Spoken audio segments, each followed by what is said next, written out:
Welcome all of you to this channel. Today I am going to discuss with you about the factors for the growth of comparative education. इसके पहले video में हम discuss कर चुके हैं concept of comparative education, meaning, need, scope of comparative education. So in this lecture we will discuss about different factors for the growth of comparative education, and this lecture will help the students, those who are preparing for PGT, UPSC PGT examination, MA education and all related education examination, and it will also help in NET examination. So in the study of comparative education,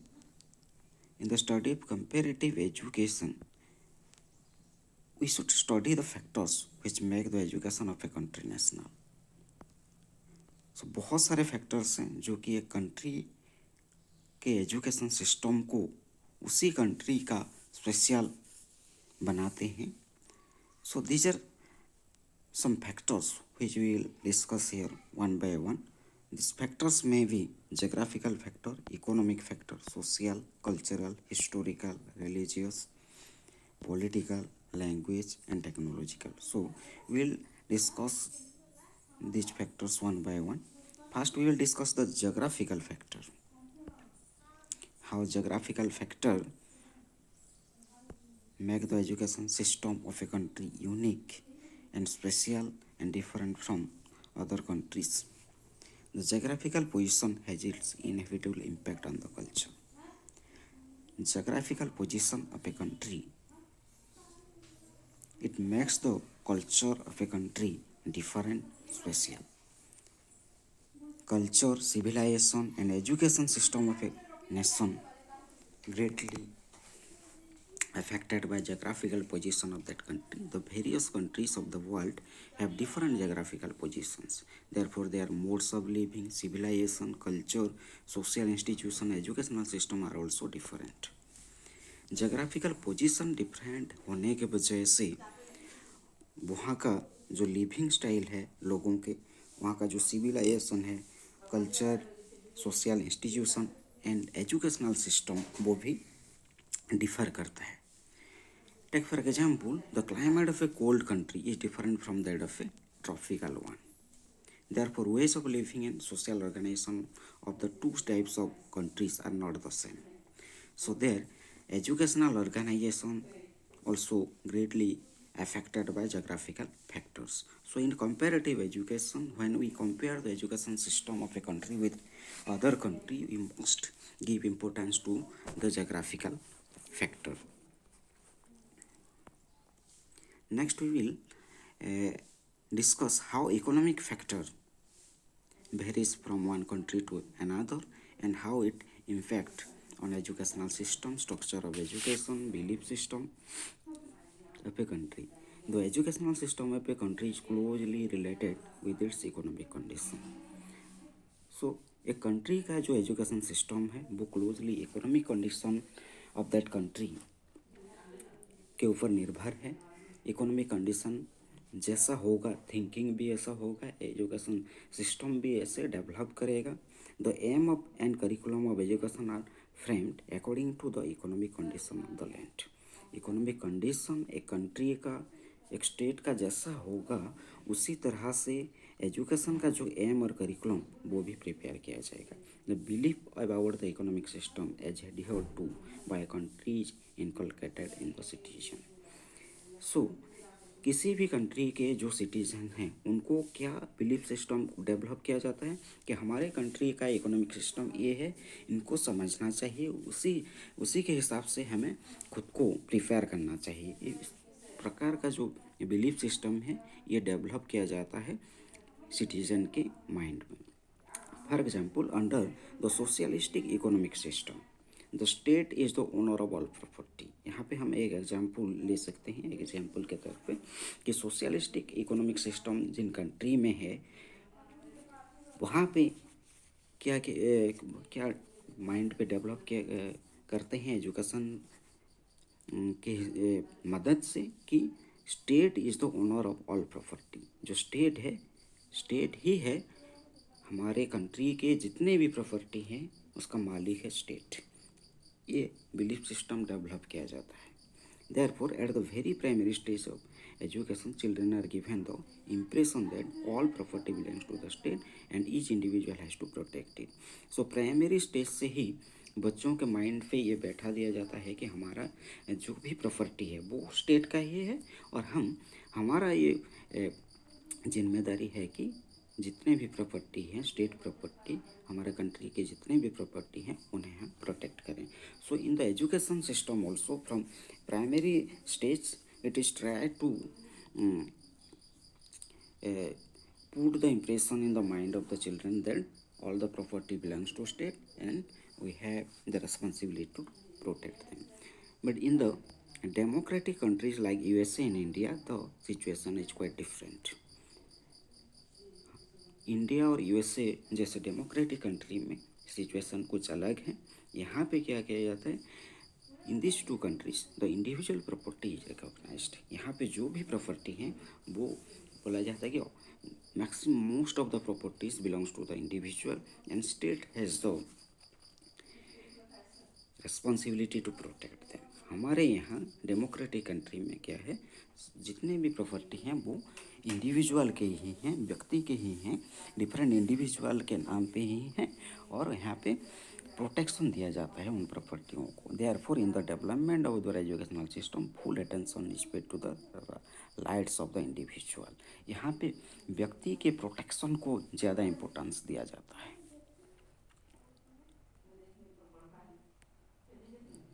next हम देखेंगे racial factor. Racial factors कैसे comparative education में मदद करता है और during comparison of one education system with another, how we can give importance to the racial factor. In each country a number of races exist. सभी देशों में different race हमें देखने को मिलेंगे. वाइट पीपुल, ब्लैक पीपुल, इस तरह के डिफरेंट रेसेस पीपुल हमें देखने को मिलेंगे. This races influences educational system. ये जो डिफरेंट रेसेस देखने को मिलते हैं बहुत सारे देश हम सारे देशों में, ये भी एजुकेशनल सिस्टम को इम्पैक्ट करते हैं. इसका भी इन्फ्लुएंस है एजुकेशन सिस्टम पे. The race is considered itself superior to other try to rule over them. ये तो बहुत इतिहास से भी हमने देखा है. जिन रेस खुद को सुपीरियर मानते हैं वो ट्राई करते हैं कि दूसरों के ऊपर कैसे हम कंट्रोल जाहिर करें और दूसरों को कैसे हम शासन करें. If it succeeds in its attempt then it tries to strengthen its control on them by developing a particular educational system. जब एक सुपीरियर रेस जब एक रेस ऑफ पीपुल जब खुद को मानते हैं सुपीरियर दूसरों से और जब वो कंट्रोल करने में सक्षम हो जाते हैं, वहाँ पे वो क्या करते हैं, पर्टिकुलर एजुकेशन सिस्टम को डेवलप करते हैं ताकि उसकी मदद से वो दूसरों को कंट्रोल कर सकें. और एजुकेशन सिस्टम को ऐसे वो बिल्डअप करते हैं जो कि हर टाइम उन्हीं का ही फ़ायदा होता है. For example the French and British people establish their colonies in Africa. France के और अंग्रेज लोग वो क्या किए हैं, कॉलोनी स्थापन किए थे अफ्रीका में. Because they were white, this people थर्ड that they were superior to the natives of Africa. ये जो फ्रांस और ब्रिटिश के जो लोग थे वो खुद को सुपीरियर मानते थे, वो वाइट पीपल मानते थे खुद को, और अफ्रीका के जो नेटिव्स लोग थे उनको वो inferior मानते थे. So they developed a special kind of educational system to take their control over the black natives. So Africa के ब्लैक नेटिव्स के ऊपर अपने कंट्रोल जाहिर करने के लिए एक स्पेशल एजुकेशन सिस्टम उन्होंने डेवलप किया था. Thus, in South Africa, the racial factor has been an effective element in the educational system of that country. Similarly, during the British rule in India also, the English people introduced a type of educational system in order to produce a special type of workers. India में भी British लोग जब शासन कर रहे थे वो भी क्या ट्राई किया था, वो इंडिया के सभी व्यक्तियों के डेवलपमेंट के लिए, ऑलराउंड डेवलपमेंट के लिए उन्होंने कोशिश नहीं किए थे. और जो भी एजुकेशनल इंस्टीट्यूशन उन्होंने बिल्डअप किया था, उनका ओनली एम था यहाँ पे वर्कर्स डेवलप करना. ऐसा वर्कर वो डेवलप करें, सोशल टाइप ऑफ वर्कर जो कि उन्हें एडमिनिस्ट्रेशन में मदद करे. तो ये था कुछ रेशियल फैक्टर कैसे मतलब कंपैरेटिव एजुकेशन में हेल्प करता है। सो डिफरेंट कंट्री में सिचुएशन अलग अलग है। हम कंपेयर कर सकते हैं हमारे कंट्री के रेशियल फैक्टर्स क्या है with the other countries. Then हम देखेंगे यहाँ पे लिंग्विस्टिक फैक्टर। हमें पता है कि लैंग्वेज, डिफरेंट लैंग्वेज का इस्तेमाल किया जाता है in different country. The individual has to learn the language of the group in which he is born. हम जहाँ पे जन्म लिए हैं उसी एरिया में लोग जिस भाषा व्यवहार कर रहे हैं आपस में बातचीत करने के लिए और कम्युनिकेशन के लिए, उसको सीखना बहुत ज़रूरी है। The culture and civilization of a country are express through its language.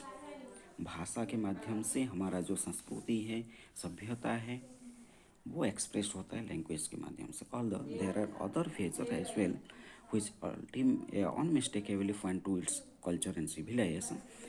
Culture और सिविलाइजेशन के एक्सप्रेशन के लिए बहुत सारे फैक्टर हो सकते हैं, but it is also an important factor. Language is an very important factor in development of civilization or culture. However, the importance of language cannot be denied. In the educational system of a country, its language occupies a special place. हमारा जो education system है वहाँ हमारे देश की जो education system है in different reason बहुत सारे लैंग्वेज इस्तेमाल किए जाते हैं, व्यवहार कर रहे हैं लोग, लोकल लैंग्वेज व्यवहार कर रहे हैं। हमारा जो हिंदी है नेशनल लैंग्वेज उसे भी व्यवहार कर रहे हैं, फॉरेन लैंग्वेज भी व्यवहार कर रहे हैं। But in the school system you must know that when we use the mother tongue और local language our children better understand the concept. So we know that if the mother tongue is the medium of instruction, the people are generally a strong national character, and if the medium is foreign language, the national character becomes weak. So यहाँ पे ये clear है कि जब mother tongue से बच्चों को पढ़ाया जाएगा वो सब कुछ अच्छे तरह से समझ पाएंगे, बेटर वो कम्युनिकेट कर पाएंगे, टीचर जो कम्युनिकेट कर रहे हैं उसको वो समझ पाएंगे, खुद का जो भाव है उसको वो इजीली एक्सप्रेस कर पाएंगे। सो हमारा जो नेशनल कैरेक्टर है वो स्ट्रांग हो पाएगा। बट जब हम फॉरेन लैंग्वेज यूज करेंगे हमारा नेशनल कैरेक्टर, हमारा जो खुद का जो यूनिक लैंग्वेजेस है वो वीक है और हमारा नेशनल कैरेक्टर भी वीक हो जाएगा। It is true that there are many other factors that are responsible for moulding the national character, but the medium of instruction has its own special importance in the educational system. हम ये जानते हैं कि बहुत सारे factors हैं जो कि हमारे नेशनल कैरेक्टर को मजबूत बनाते हैं, नेशनल कैरेक्टर को स्ट्रॉन्ग करते हैं। यूनिटी में बहुत सारे फैक्टर्स हमें हेल्प करते हैं, but language is also an important factor which unite us. So in education system we must consider the educational factor, a linguistic factor, and in comparative education also when we are comparing our education system with other countries we must give importance to the linguistic factors. Then हम देखेंगे philosophical factor. Philosophical factor कैसे एक country के education system को प्रभावित करते हैं। The education system of a country influenced by the philosophy of the land. वहाँ के जो फिलोसॉफी है, वहाँ के जो एक्सपीरियंस्ड पर्सन हैं वो लोग क्या करते हैं, उस कंट्री का एजुकेशन सिस्टम कैसा होना चाहिए वो बताते हैं। उनका जो दर्शन है, उनका जो फिलोसॉफी है वही डिटरमाइन करता है एजुकेशन सिस्टम कैसा होना। Philosophy influences life, therefore its influence on education is quite natural. Philosophy क्या करते हैं, लाइफ को प्रभावित करता है। सो डेफिनेटली एजुकेशन प्रभावित होगा फिलोसॉफी से। For example in ancient India the gurukul system of education was based on Vedic philosophy of life. Ancient India में क्या था, जो गुरुकुल सिस्टम ऑफ एजुकेशन था वैदिक फिलोसॉफी ऑफ लाइफ के द्वारा प्रभावित हो रहा था। The educational system in Buddhist period as obtain in Bihar and monasteries based on Buddhist philosophy. Buddhist period में बिहार और महाराष्ट्र में जो एजुकेशन दिया जा रहा था बच्चों को, वो बुद्धिस्ट फिलोसॉफी के द्वारा प्रभावित हो रहा था। बुद्धिस्ट फिलोसॉफी का इम्प्रेशन देखने को मिल रहा था। The Dayanand Anglo Vedic college of modern India are based on the philosophy of life propounded by Swami Dayanand Saraswati. Dayanand Saraswati के जो Anglo Vedic college modern India, the Dayanand Anglo Vedic college of modern India में जो है, वहाँ पे का जो एजुकेशन सिस्टम है वो कैसे प्रभावित हो रहा है? दयानंद सरस्वती, स्वामी दयानंद सरस्वती के फिलोसॉफी के लाइफ फिलोसॉफी के द्वारा प्रभावित हो रहा था। Similarly there are some institution based on Shri Aurobindo's philosophies. Shri Aurobindo school हमने देखा होगा, वहाँ के जो एजुकेशन सिस्टम है वो कैसे प्रोसेस है, करिकुलम है, सब कुछ अरविंदोस फिलोसॉफी के द्वारा प्रभावित हो रहा था। In modern India some people are advocating a special system of education based on the Sarvodaya philosophy of Gandhi ji and Vinoba Bhave. Modern India का जो वो एजुकेशन सिस्टम है वो काफ़ी तरह से सर्वोदय फिलोसॉफी ऑफ गांधी जी और विनोबा भावे के फिलोसॉफी के द्वारा प्रभावित है। First, the philosophical factor is a very important factor in the study of comparative education. So comparative education में philosophical factor बहुत important है। हम अगर philosophy को बात दे के हम compare करने में आगे बढ़ेंगे तो ये सही नहीं होगा, क्योंकि एजुकेशन सिस्टम सभी कंट्री का एजुकेशन सिस्टम डिफरेंट है, क्योंकि वहाँ का फिलोसफी डिफरेंट है। नेक्स्ट हम देखेंगे moral factor. Some countries emphasize moral principles and some religious। बहुत सारे कंट्री हैं जहाँ पे मोरल प्रिंसिपल को इम्पोर्टेंस दिया जा रहा था, और बहुत सारे कंट्री हैं जहाँ पे रिलीजियस प्रिंसिपल को इम्पोर्टेंस दिया जाता है। In a democratic country moral behaviour of citizen is specially emphasized. But जो गणतांत्रिक राष्ट्र हैं वहाँ पे moral philosophy of each citizen is specially emphasized. Moral philosophy को बहुत ध्यान दिया जा रहा था यहाँ पे in democratic country, because moral behaviour is the soul of democracy. Democracy का सोल है moral behaviour. Thus in countries with a democratic set of development moral behaviour is specially emphasized as an aim of education, as in Japan, Switzerland, Great Britain, India and USA. तो यहाँ पे democratic country जो हैं, जैसे कि Japan, Switzerland, Great Britain, India, USA जैसे democratic country, यहाँ पे मोरल बिहेवियर को डेवलप करने के लिए एजुकेशन सिस्टम जो है उसको स्ट्रेंथन किया जाता है। वहाँ एजुकेशन का एक एम रहता है कि उस एजुकेशन के माध्यम से कैसे लोगों के मोरल बिहेवियर को स्ट्रॉन्ग किया जाए। नैतिकता का विकास करना एजुकेशन का एक इम्पोर्टेंट एम है। So the moral factor is a very important element in the study of comparative education. Then हम देखेंगे रिलीजियस फैक्टर। रिलीजियस फैक्टर कैसे कंपैरेटिव एजुकेशन में हेल्प करता है, और रिलीजियस फैक्टर्स को बाद देके हम आगे नहीं बढ़ पाएंगे। Religion occupies A very important place in individual life. Individual life में रिलीजन एक इम्पोर्टेंट प्लेस ऑक्यूपाई करता है। हम सभी का एक एक रिलीजन है। History is testimony of the fact that thousand of person have sacrifice their lives for the sake of religion. हम इतिहास के पन्नों को उठाएंगे तो वहाँ पे पता चलेगा कि बहुत सारे व्यक्ति हैं जो कि रिलीजन को संभालने में, रिलीजन की प्रोटेक्शन के लिए अपना ही लाइफ को सेक्रीफाई कर दिए। Therefore, in the organization of an educational system, we have to careful about the religious sentiments of the people। हमारा जो एजुकेशन सिस्टम है, हमारे कंट्री का अगर देखा जाए तो हमारा कंट्री एक सेकुलर कंट्री है, तो हमारे कंट्री के जो एजुकेशनल इंस्टीट्यूशंस हैं, सभी एजुकेशनल इंस्टीट्यूशंस में हमें ये देखने को मिलता है डिफरेंट बैकग्राउंड के बच्चे आते हैं, डिफरेंट रिलीजियन बैकग्राउंड के बच्चे आते हैं। तो हमें यहाँ पे क्या करना चाहिए कि हमें ये केयरफुल होना चाहिए कि रिलीजियस सेंटिमेंट्स को देख के हम एजुकेशन के एम, ऑब्जेक्टिव, करिकुलम, ये सब चीज़ हमें बनाना चाहिए। Accordingly the educational system has to be organised. Needless to remark that the religious sentiments of the people have to be honoured in any educational system. Educational system में हमें religious sentiment को honour करना चाहिए, हमें इसको ignore नहीं करना चाहिए।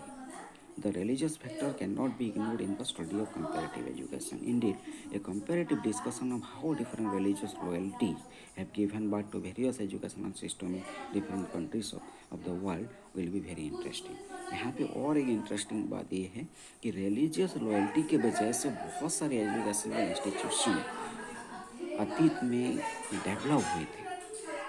सो अगर हम कंपेयर करेंगे हमारा education system with other countries तो हमें ये रिलीजियस फैक्टर को भी ध्यान देना होगा, क्योंकि हमारे देश में रिलीजियस रॉयल्टी के वजह से क्या सब एजुकेशनल इंस्टीट्यूशन सेटअप हुए थे और अदर कंट्री में कैसे एजुकेशनल इंस्टीट्यूशन सेटअप हुए हैं वो हम समझ पाएंगे। Now we shall understand some such factor which may be regarded as a result of scientific development in the world।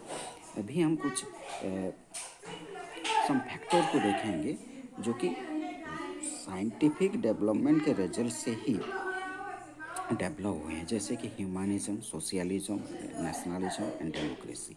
ये सब साइंटिफिक डेवलपमेंट के वजह से ही डेवलप हुए हैं। The influence of this factors on education came to surface from the beginning of the modern age. Modern age के जो प्रारंभ हुआ था वहाँ से इन सब फैक्टर का इन्फ्लुएंस एजुकेशन सिस्टम में देखने को मिलता है। सो रिलीजियस फैक्टर्स को हम कंसिडर करेंगे जब कंपेरेटिव एजुकेशन हम कंपेयर कर रहे हैं एजुकेशन सिस्टम को हम हमारे और दूसरे कंट्री के साथ। देन हम देखेंगे सोशलिज्म फैक्टर।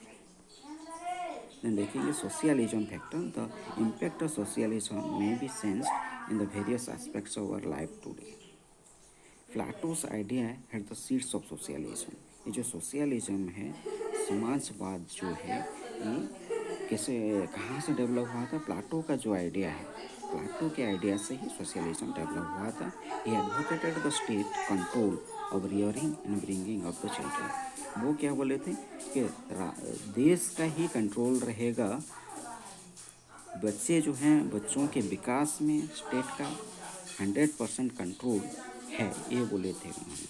अगर स्टेट का कंट्रोल नहीं रहेगा तो बच्चों का रियरिंग और ब्रिंगिंग नहीं हो पाएगा। Accordingly, he stood for complete state control over the development of education of children। सो इसलिए वो बोले थे कि राष्ट्र का 100% जिम्मेदारी है बच्चों के एजुकेशन के डेवलपमेंट में। This ideology influence education in Greece for some time in due course. ये जो प्लाटो का आइडियोलॉजी था कि स्टेट का पूरा कंट्रोल है एजुकेशन के डेवलपमेंट में, ये आइडियोलॉजी का इन्फ्लुएंस ग्रीस में भी देखने को मिला था। Sir Thomas More of England in his book utopia, ये ध्यान रखना होगा, यूटोपिया जो बुक है ये कौन लिखे थे? Sir Thomas More of England. ये बुक है Utopia, very important. Advocated socialistic principle in accordance with Plato's idea. Utopia में क्या एडवोकेट किया गया? Socialistic principle. वहाँ पे एक ऐसा समाज का कल्पना किया गया है जहाँ पे कि लोगों के ही वेलफेयर होगा, एक ऐसा राष्ट्र, ऐसा सोसाइटी जहाँ पे कोई भी मतलब डिफ़िकल्टीज नहीं होगा। ये पूरा प्योर वेलफेयर वाला सोसाइटी का कल्पना किया गया है। सर थॉमस मोर के जो बुक है utopia. He held that the state must arrange for public education in order that the citizen may fulfill his duties to the state। यहाँ पे ये बोला गया है कि राष्ट्र का ये रिस्पॉन्सिबिलिटी है कि वो अरेंज करेगा पब्लिक एजुकेशन का एक ऐसा व्यवस्था करेगा जहाँ पे कि सिटीजन जो हैं वो अपना ड्यूटीज़ ठीक तरह से कर पाएंगे। वो उनको ये समझ में आएगा कि उनका रिस्पॉन्सिबिलिटी है स्टेट का सुरक्षा और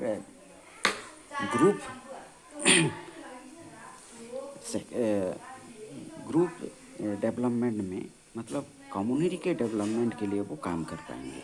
ऐसा एजुकेशन सिस्टम को डेवलप करेगा एक state. He stood for universal education under the control of state. वो एक यूनिवर्सल एजुकेशन के ऊपर ध्यान देगा वो स्टेट, जो कि पूरा स्टेट का ही कंट्रोल में रहेगा। एजुकेशन में किसी भी एरिया में डिफरेंसेस कुछ भी नहीं होगा। इन एजुकेशन यूनिवर्सल होगा, कंट्री के हर दिशा में एजुकेशन यूनिवर्सल होगा, एक ही तरह का एजुकेशन सबके लिए होगा।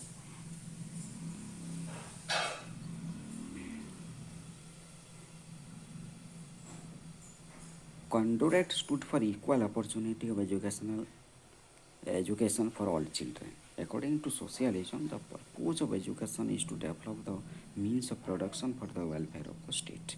यहाँ पे एजुकेशन का एक ही अहम है कि वेलफेयर ऑफ द स्टेट।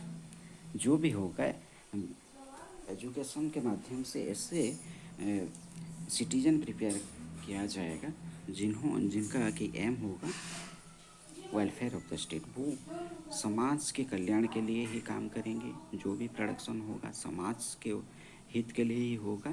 सो ये था सोशलिज्म फैक्टर, जो कि यहाँ पे इम्पोर्टेंस दिया गया है socialism of Plato.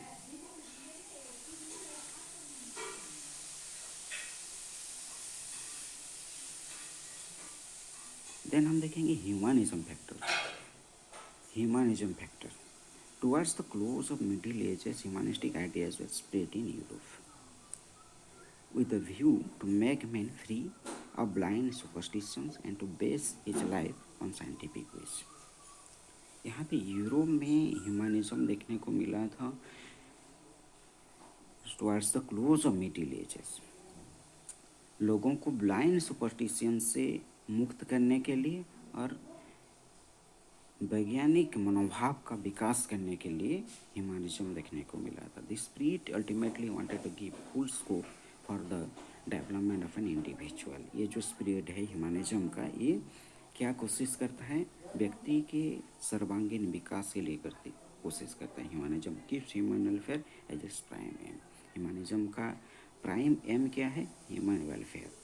Man is considered to be the measure of everything. Man is the only person for everything.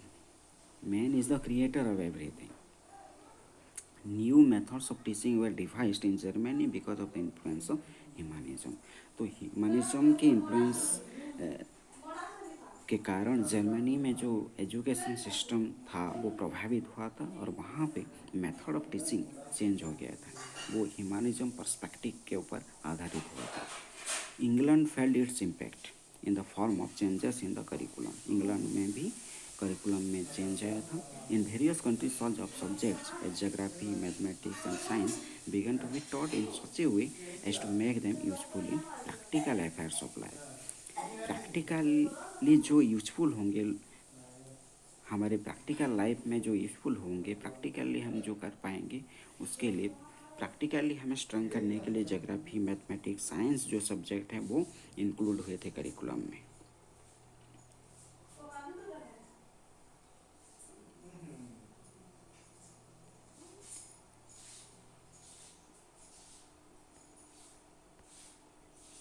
Last में हम देखेंगे the democratic factor. Democratic factor कैसे कंपैरेटिव एजुकेशन का एक फैक्टर है। In democracy we find two forms. Democracy में हमें दो फॉर्म देखने को मिलता है, एक है political equality and another is social unity. With in the first form come USA, great Britain, France, India, Japan. हमारे जो पॉलिटिकल इक्वालिटी वाला फॉर्म में आते हैं Britain, France, India and Japan. And in the other form China and north Korea में भी mentioned.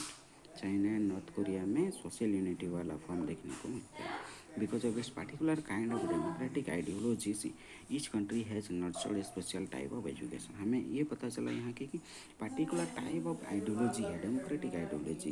Democratic ideology different type का है इन डिफरेंट कंट्रीज, सो उनका एजुकेशन सिस्टम भी डिफरेंट है, स्पेशल टाइप ऑफ एजुकेशन भी देखने को मिलता है। The differences found in their educational patterns are because of their different democratic faith. Educational pattern जो है वो अलग अलग है क्योंकि डेमोक्रेटिक फेथ अलग अलग है, which are quite evident in the different aim, organisation and contents of education. जो कि सभी देश के जो एम ऑफ एजुकेशन है, डिफरेंट एजुकेशनल ऑर्गेनाइजेशंस हैं, जो कंटेंट्स हैं, इसमें देखा जाता है। In the study of comparative education, we have to note these differences in order to understand the underlying elements correctly. So, comparative education में हमें ये कोशिश करना चाहिए कि किसी भी फैक्टर को हम ओमिट नहीं करेंगे। ये जो जितने भी फैक्टर्स हमने स्टडी की, इन सभी फैक्टर्स को हम इम्पोर्टेंस देना चाहिए कंपेरेटिव एजुकेशन में। सो कंपेरेटिव एजुकेशन के ये सब थे एक एक फैक्टर्स जिनको हम डिस्कस की। तो ये जो लेक्चर आज का है ये हेल्पफुल होने वाला है इन नेट एग्ज़ाम के लिए जो प्रिपेयर हो रहे हैं नेट एग्ज़ाम के लिए, क्योंकि ये सिलेबस में पहले नहीं था ये कंपेरेटिव एजुकेशन वाला। ये ओपीएससी का जो पीजीटी एग्ज़ाम है इसके लिए भी जो बच्चे प्रिपेयर हो रहे हैं वहाँ पे भी दिया गया है कंपेरेटिव एजुकेशन एक। सो ओपीएससी पीजीटी के लिए ये बहुत हेल्पफुल होगा और एजुकेशन रिलेटेड बहुत सारे जो एग्ज़ाम हैं उन्हें उसमें भी ये हेल्पफुल होगा और एमए एजुकेशन स्टूडेंट के लिए भी ये लेक्चर हेल्पफुल होगा। So very thanks to all of you for watching this video. Thank you.